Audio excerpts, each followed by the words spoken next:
Hello, everyone. Welcome to today's episode of Care Sandwich. Super excited to introduce our upcoming guest, Howie, who works in financing for PI firms. So, PI firms, pay close attention to today because Howie's going to drop down some really good tips on how you can use funding in your law firm. So, hang on while you watch this intro video about Care Sandwich to remind you what the actual show is all about. And we'll bring Howie on stage. See you soon.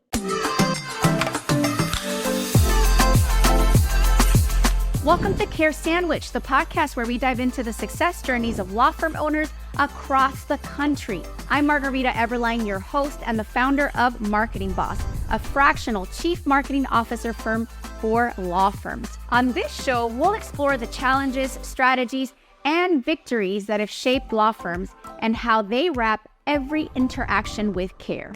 Because we believe that caring isn't just a value, it's a strategy for success. So grab your favorite sandwich, sit back, and let's dig into a conversation filled with insight, inspiration, and of course, a lot of care.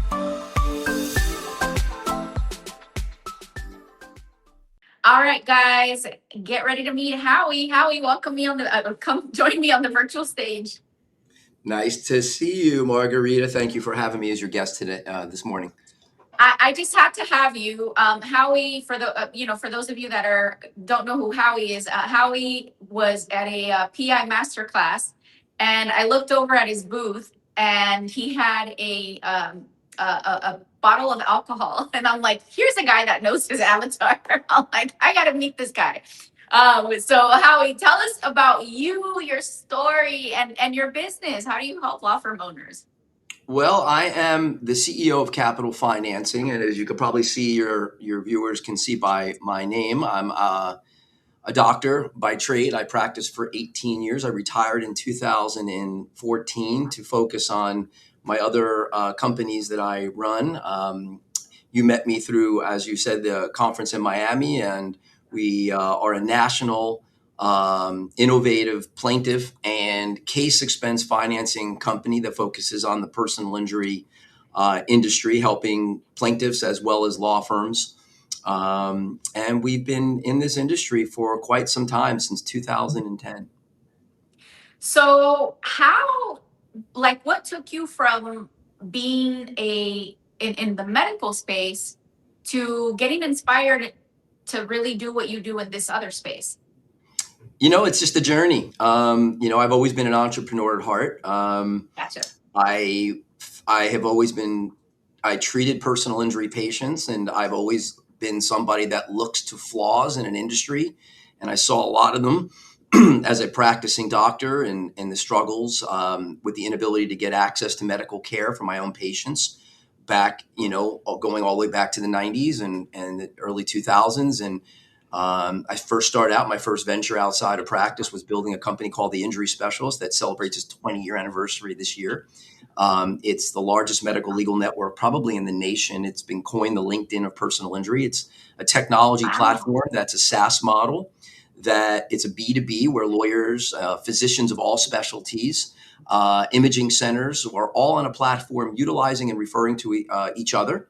It started out as a simple concept that turned into a vehicle for medical funding. We were the first to offer traditional medical funding back in 2006. We factored receivables for providers and hospitals and ASCs and imaging centers to provide the ability for providers to get paid for when plaintiffs didn't have health insurance.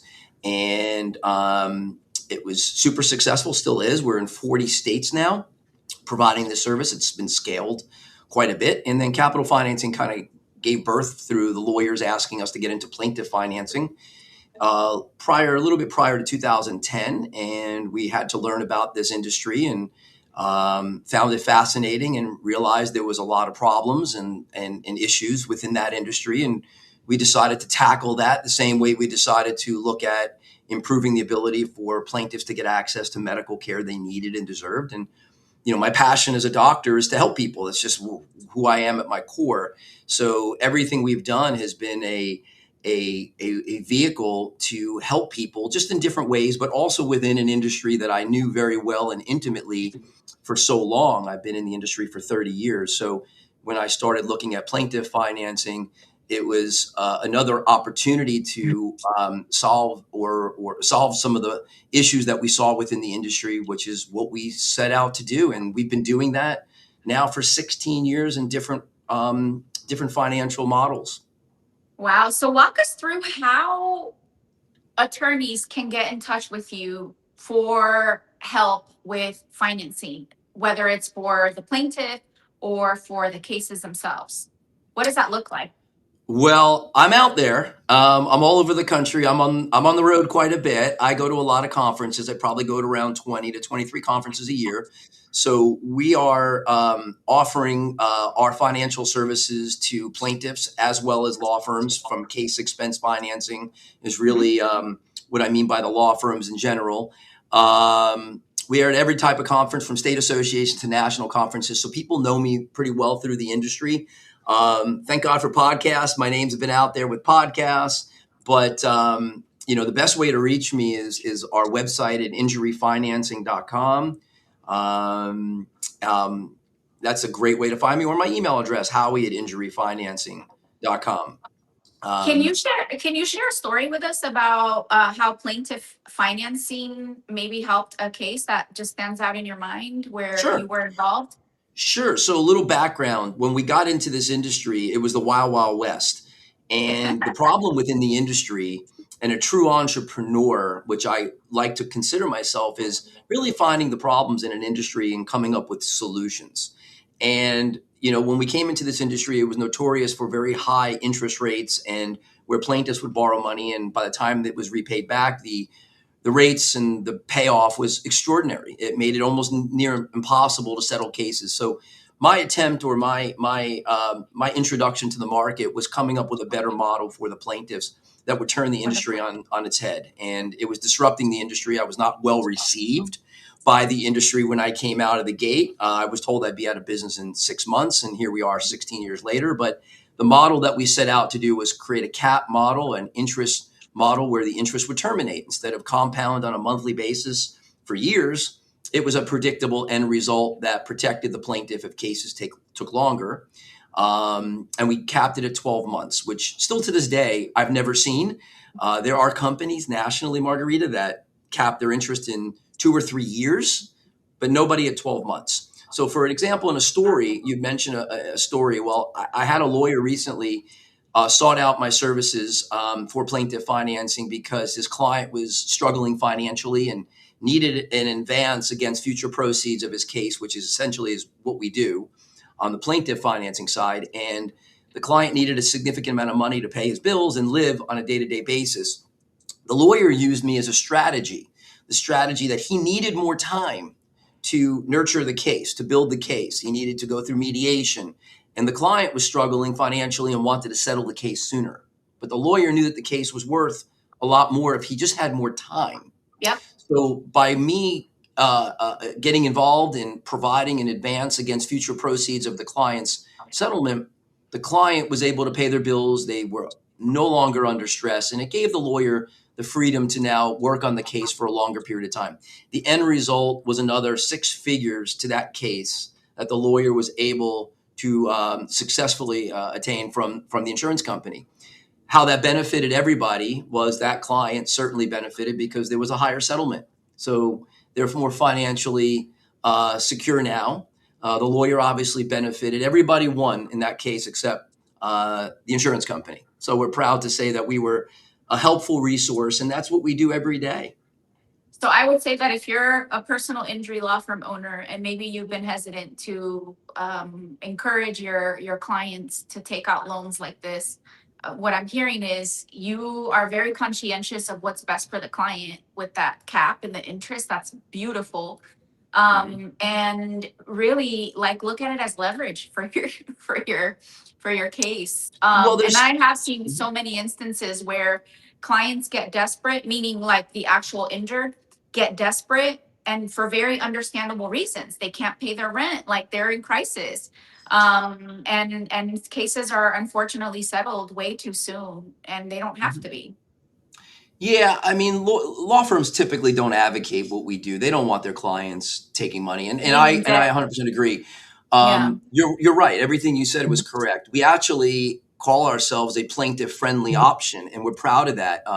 We do a lot of things that are unique to the industry, to the competition. I mean, there's a lot of people within our space. It's very crowded, so our separation is really by being a more affordable model for their client that doesn't create an impediment at the end of the case. And there's other things that we do that we like to call ourselves a partner to law firms. We don't want to just be considered a financing company. I really try to be more of a consultant type of approach and build that relationship with the law firm. And I don't think that's typically done so much within the industry. It's very transactional.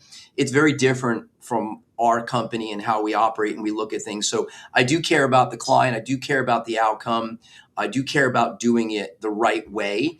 And if there is lawyers that are listening to this, they've all been exposed to companies that are doing this and they don't, again, advocate it. But if you're going to allow the client to go that route, why allow them to work with somebody that is potentially going to cost them more money at the end of the case?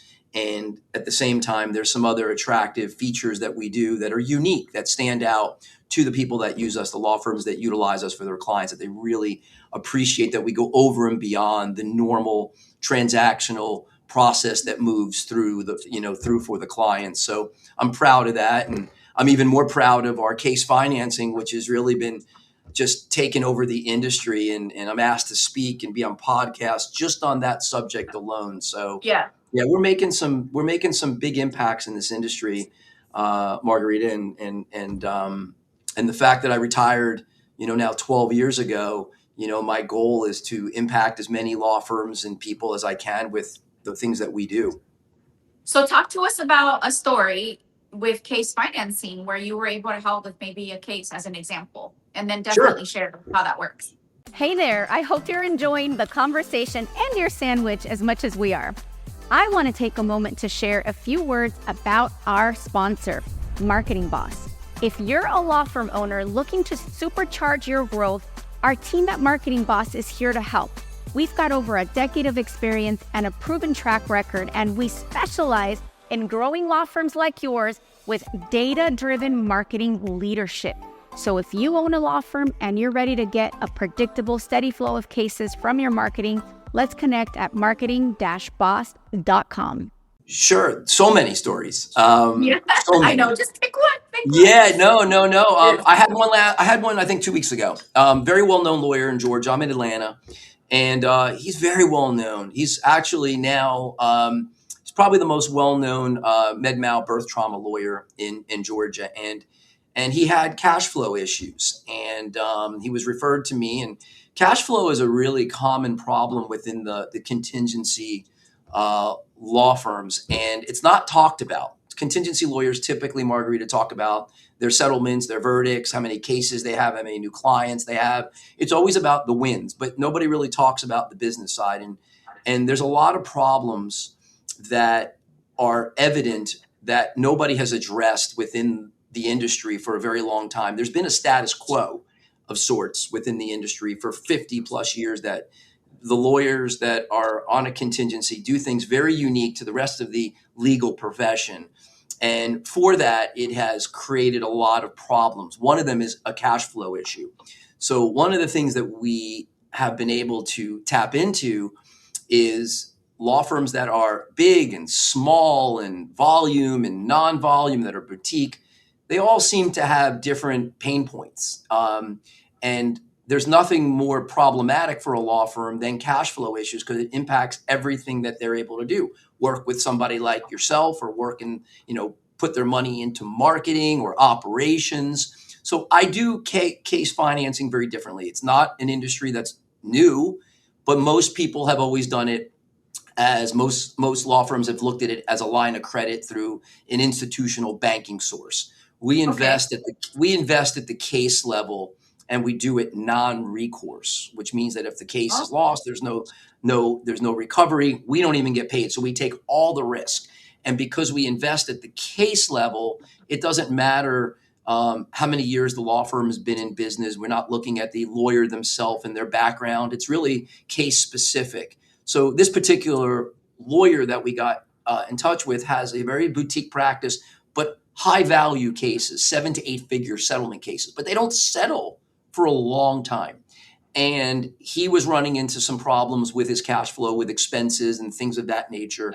And he needed to make his overhead. He couldn't make his payroll. In 25 years, the lawyer never had that experience before. And when he got wind of what I was doing, he really was interested in seeing what I can do for him. And I explained the model, the uniqueness to it. And one of the things that I do and I've created within my model is the ability to look at the collective cases of the law firms, how much money that they have across all of their cases. So this lawyer had 30 cases, but he has $2 million of his own money and a line of credit all within the cases. Wow. So that's a lot of money that's out there that's not, he can't get it back until these cases settle. And with the fact that these take so many years to settle, it perpetuates the problem. So what I was able to do is look at some of his cases, individual cases, not portfolio, but individual cases. And then by such, he actually sent me a ledger of the expenses that he already had written checks and put into the cases already. And this particular case that we started with had over $100,000 of his own money tied up in that case that he couldn't get back. So what he did was he sent me a ledger of that case, and my staff was able to review the case, and we immediately reimbursed his law firm $50,000. Within 48 hours, he had a check wired to him, money wired to him of $50,000, which completely blew him away. He had never seen anything like this before because there is nothing like this that we've had. There's nobody doing this. So we were able to take a lawyer in a very dire situation, wire the money where he was able to cover his overhead. And I can tell you within the next few days, which is recent past, because within the last couple weeks, he was starting to send ledgers of other cases to get reimbursed. And it was a game changer because now he doesn't take the risk in the cases. I take all the risk where he was at risk. His money is now coming back to him. The capital comes back where he can use it in any capacity that he chose now, whether it be the marketing, whether it be operations and paying his staff. But I gave him breathing room. And it really was a game changer for this particular firm, like it is for other firms as well. It's a strategy that they have never thought of before. And we're giving them a whole new way to look at their firm and how to leverage a model like ours to scale their firm and actually invest the money that is tied up for years or months to years and get it right back to put right back into the business, which is exactly what should be done because it's a flawed industry. It's a flawed business practice. And we're tapping into this problem and giving them a better way to solve a problem or to grow their firms. And that's really a long-winded, story, but you kind of have a perspective of the impact that we can make for your viewers that are in the PI industry. I'm overwhelmed in a good way by the story that you shared because as I'm hearing you speak, I adore my clients. Like on a personal level, I only work with attorneys that are good people. Flawed, yes, but where I know okay, you're really trying to do this the right way. And I'm overwhelmed by that story that you shared because I can think of so many moments, private moments where I see attorneys that are really trying hard to work cases, to help the injured, to do right, to be responsible, and they're squeezed so bad, and it's overwhelming to them as humans. So what you just described, that sort of relief, it's beautiful. So thank you for creating something so wonderful because unfortunately, some attorneys are taken out of the game completely, are set back by these, funding issues, cash flow issues that really shouldn't be there. It feels so unfair, and for those that don't know about the legal space that criticize, personal injury attorneys take all this money from the case, and they're not even the ones that got injured. Like, this is why, like, it's a really tough space to be in. I feel like, so many that see the personal injury space from the outside, see the billboard, see the glam, see the social media, and they think, oh man, like they're in such a easy. No, it's not easy. Like, that's all image. Like, this is hard stuff. So thank you for that. Like, Yeah, it's yeah, people, you're right. People don't understand the other side of it. And I have always said, and I've realized this over the last so many years that I've really launched this and perfected it, is, um, you know, the industry really, a lot of lawyers don't even see the problems with all this because that's all they've known. And this is what they've done for they so just long. suck But it up, tough it out, that's like right. Well, bare knuckle it. there's nothing more suffocating, Margarita, than Yeah. financial stress. There's nothing. So if you're a plaintiff and you've been injured and you lose your job or you can't work and you're paycheck to paycheck, we provide a very important service to their clients for the industry. And then now with the lawyers, not everybody qualifies for a line of credit, Margarita. I'm telling you, a lot of lawyers, for personal reasons, they may have issues on their credit. They may not have a firm that's been around for long enough to qualify to go get a line of credit, and they're stuck. And I've always said that he who has the most capital wins in the personal injury game. If you have a lot of money as a law firm, you win on many levels. And you got to realize your adversary as a personal injury lawyer is the insurance companies. And insurance companies have all the money and all the time in the world to beat up lawyers. And law firms don't have all the money and all the time to allow cases to continue to go on. And cases are taking longer than ever to settle. A lot of it has to do with the game being played, but really what we're seeing is a lot of tort reform coming in and into a lot of states. And that creates a bigger perpetual problem where more cases go into litigation. That means that they take longer to settle. It creates an issue where lawyers have to put more money into their cases, and they have more risk, and then it perpetuates the cash flow problem if that is a pain point for the firm, and all of it snowballs. And this is where I can kind of come in because I typically have more capital than the individual law firm does. I can help them with the time and the money, and I can bring a lot of value to the case because where they were strapped in their inability to invest the necessary money to build the value of their case for their client, now they can bring me in and actually leverage my financial capital to grow the case, get better experts, maybe get more experts, have more freedom of time. But from somebody that does what you do, is if they're not putting all their money in cases, they can look to Margarita, have you as the fractional CMO, and then allow you to do what you do best, which is help them with their marketing, put a bigger budget together, get a better ROI, and really be out there and make their phones ring. Where if they have 500,000 or 200,000 or $1 million of their money stuck in cases that they can't get back, that's a really bad business model to think about because they can't use that money somewhere else. And I've always said, think about this. We would never, none of us would go to Wells Fargo and put our money into a savings or checking account that earned no interest. We just would never do it. It doesn't make any good sense. But essentially what the industry has been doing forever is they put money into cases. They don't charge their clients interest. They're not making any money on it. They simply put it in and then they get it back years later or months later.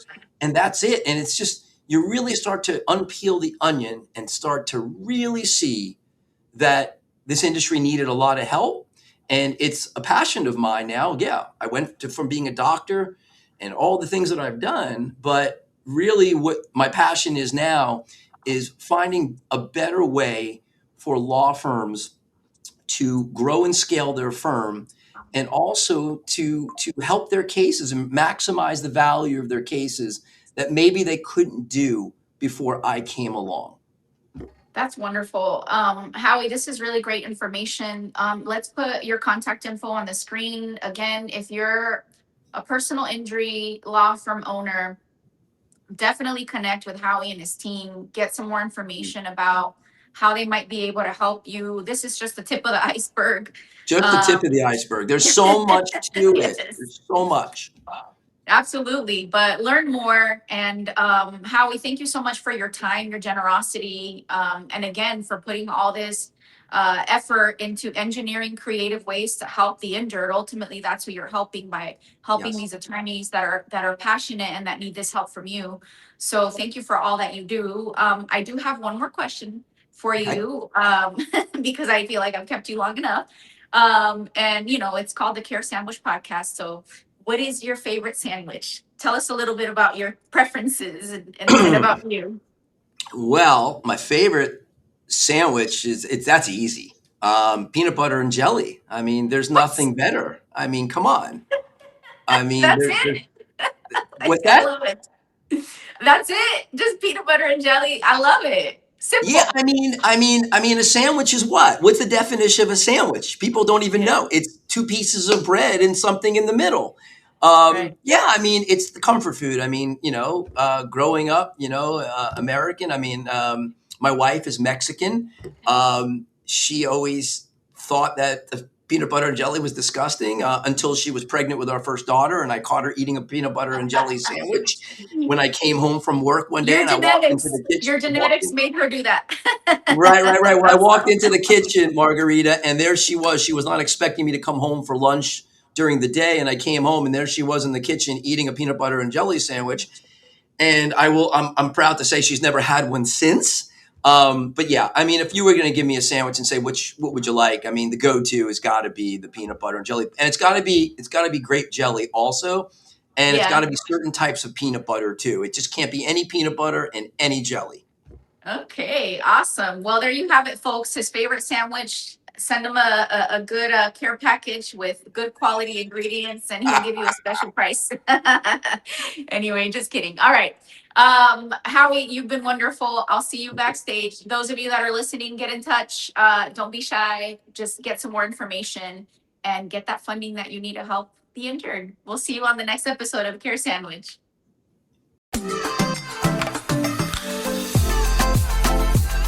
Thank you for joining us on this episode of Care Sandwich. Remember, the way we care for our clients, our teams, and ourselves can make all the difference in our success. Until next time, keep caring, keep growing, and I'll see you on the next episode of Care Sandwich.